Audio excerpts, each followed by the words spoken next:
দিলা, আবার এই ক্লাস পাইলা। এরপরে আবার 2 বছর পরে এসএসসি পরীক্ষা আসলো, বাবা মা it's very important exam for your life, এটাও বিশ্বাস করলাম, আবার এই ক্লাস পাইলা। এখন আবার 1.5 বছর পরে মাথায় এসে আমি বলছি তোমাদেরকে it's a very important exam for your life. তোমার কাছে কি বিশ্বাসযোগ্য মনে হবে? মনে হবে?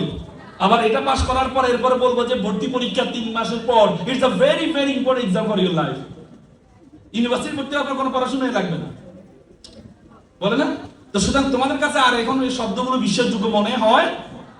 মনে হয়? হয় না? হয়। বাস্তব কথা, আমার মনে হয় হতো না, কিন্তু মনে হইতে হবে। সেটা হচ্ছে তোমার সময় যত কমবে, তোমার পরীক্ষার এক্সামের গুরুত্ব তত বেড়ে যাবে। পিসির জন্য তুমি 5 বছর সময় পেয়েছো, জেএসসির জন্য তুমি 3 বছর সময় পেয়েছো, এসএসসির জন্য তুমি 2 বছর সময় পেয়েছো, এসএসসির জন্য তুমি 1.5 বছর সময় পেয়েছো, ইউনিভার্সিটি ভর্তি পরীক্ষার জন্য তুমি সময় পাবে কতক্ষণ? 3 মাস। তার মানে সময় যত কমবে, তোমার পরীক্ষার গুরুত্বটা তত বেড়ে যাবে। এই জন্য আপাতত তোমাকে যেটি করতে হবে, তোমার যে এক্সামটা, আপকামিং যে এক্সাম, এই এক্সামকে তোমাকে গুরুত্ব দিতে হবে। বিশেষ করে আমার এই এক্সামের সময় রোজা ছিল, তা আমি চিন্তা করলাম বাইরে পড়তে পারি না, আমি ইতিকাফে ঢুকিয়েছিলাম। ইতিকাফ বুঝো তো? ইতিকাফ বুঝো?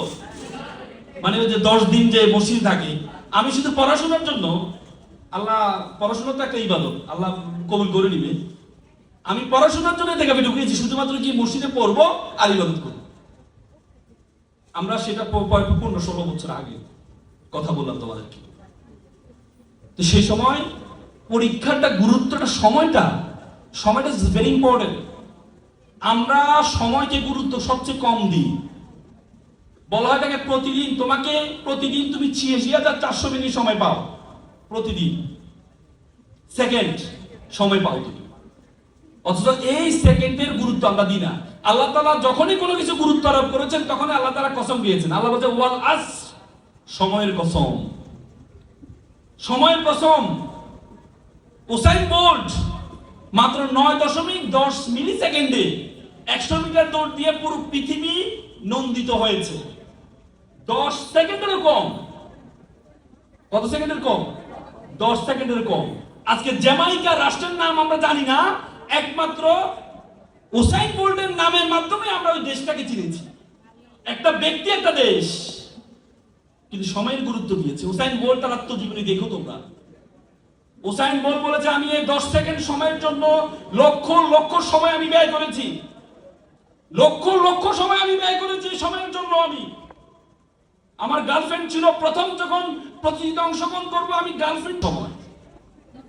কারণ তোমরা জানো, মানুষ যখন মদ খায়, মাদক সেবন করে, তখন ডোপামিনের পরিমাণ হচ্ছে 150 থেকে 200 মাথার ডোপামিনের পরিমাণ।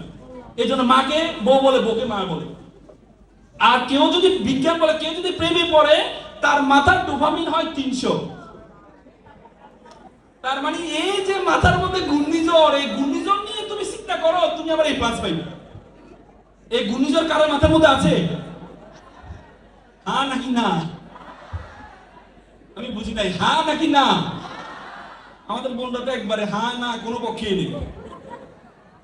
তোমরা হ্যাঁও নেই, নাও নেই নাকি? তার মানে যারা এর 300 ডোপামিন নিয়ে তুমি এই প্লাস পেতে চাও, আল্লাহর ওয়াস্তে গুড বাই বলে আসো তাকে। গুড বাই ইউনিভার্সিটি ভর্তি হওয়া পর্যন্ত তাকে গুড বাই দিয়ে আসো। আগামী 1-1.5 মাস এবং ইনক্লুডিং ভর্তি পরীক্ষা 3 মাস, এই 4 মাস তোমাকে সব ধরনের কিছু ছেড়ে দিতে হবে। যদি পারো বিশ্বাস করো। তোমরা এই দেখো, এই দেখো আমার দিকে, তোমরা যখন এখন পরীক্ষা দিতে, তোমরা যখন পড়তে বসে অনেক জমে ঝামেলা আছে না? এই পড়তে বসে কিছুক্ষণ পড়ার পরে ইস, নোটিফিকেশন কি আসে একটু দেখি ফেসবুকে, না? হ্যাঁ, কিছুক্ষণ পড়ার পর একটু রিলস একটু দেখি। তুমি দেখো এই রিলস, ফেসবুক, আমি ঢাকা বিশ্ববিদ্যালয়ে ভর্তি হওয়ার আগ পর্যন্ত ফেসবুক ব্যবহার করিনি। ঢাকা বিশ্ববিদ্যালয়ে ভর্তি হওয়ার পর প্রথম গিয়ে আমি ফেসবুক অ্যাকাউন্ট খুলেছি, তার আগে আমি ফেসবুক ব্যবহার করিনি। ফেসবুক লোগো দেখছো তোমরা? এরকম দেখছো? তার মানে বুঝায় যে তুমি যদি ফেসবুক ব্যবহার বেশি করতে থাকো এখন, তাহলে তোমার মাথাটা নিচের দিকে নেমে যাবে, উপর দিকে আর উঠতে পারবে না।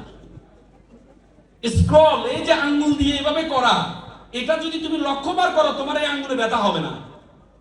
মনোবিজ্ঞানীরা Facebook Meta lakh lakh billion dollar খরচ করে শুধু মনোবিজ্ঞানীদের পিছনে তোমার মনোযোগ যেন ফেসবুকের মধ্যে রাখতে পারে। এই জন্য তুমি যখন ঢুকলা 5 মিনিটের জন্য একটা রিলস দেখে এরপরে আবার পড়তে বলবো, একটা যখন ভালো লাগে তুমি হাসি দিলা, মেটার মনোবিজ্ঞানী ক্যাচ করে ফেলেছে যে তোমার কোন জিনিসটা তোমার ভালো লাগছে, সাথে সাথে তোমাকে সেখানে আরেকটা রিলস দিবে, ওয়াও আরো অসাধারণ, আরে ভালো লাগছে। এই রিলসটা দেখে বলতো না এটা আমার বান্ধবী একটু পাঠায় না, বান্ধবী দেখে বান্ধবী রিপ্লাই আরেকটা পাঠাইলো, কারণ সে যখন দেখতে গেল তার রিঅ্যাকশন, তার যদি কাদার রিঅ্যাকশন হয় এর বিপরীতে মেটা তাকে আরেকটা সাজেস্ট করবে যে কাদার জন্য আরেকটা। তার মানে তুমি যখন রিপ্লাই দিলে তাকে, সেইটা দেখে তাকেও মেটা আরেকটা সাজেস্ট করে, এভাবে করতে থাকে, দেখো 1 ঘন্টা শেষ হয় না? নাকি হাসা কথা নাকি মিশা কথা? তোমাদের জন্য মিশা কথা, কোন হাসা কথা? তার মানে এই যে ফেসবুক রিলস, আল্লাহর ওয়াস্তে আমাদের তোমাদের সময় তো এটা, আমাদের সময় তো এত বেশি স্মার্টফোন তখন এই ছিল না। তোমরা তো ভাবতে পারো ভাইয়া কি প্রাগৈতিহাসিক যুগের মানুষ না, মানে আমরা